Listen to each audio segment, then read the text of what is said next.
Tsaroanay tokoa izao FFPM fa roapolo tonalité fa asiko intro tsotra be ho antsika débutant dia asiko intro natao antsika efa lasa lavidavitra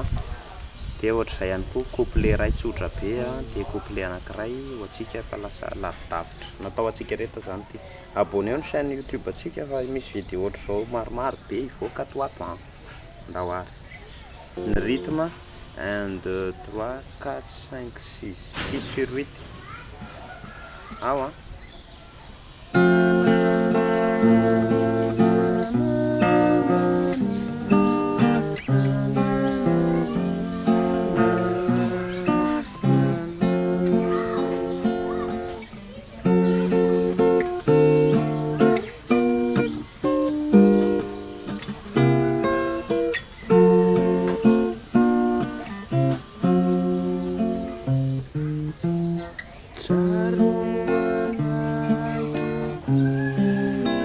tsy mahay tony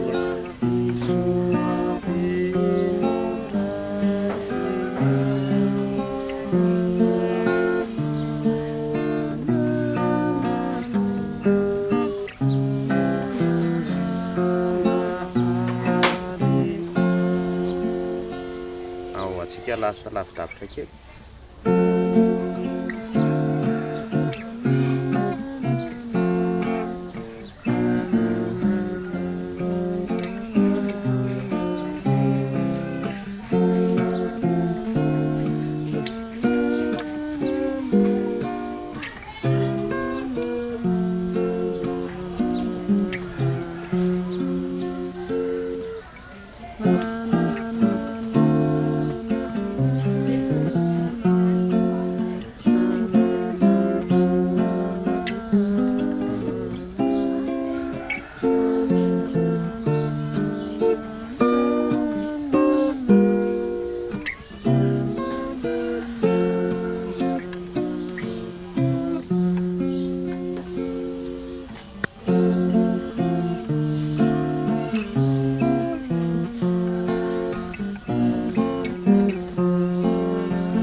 Raso BDB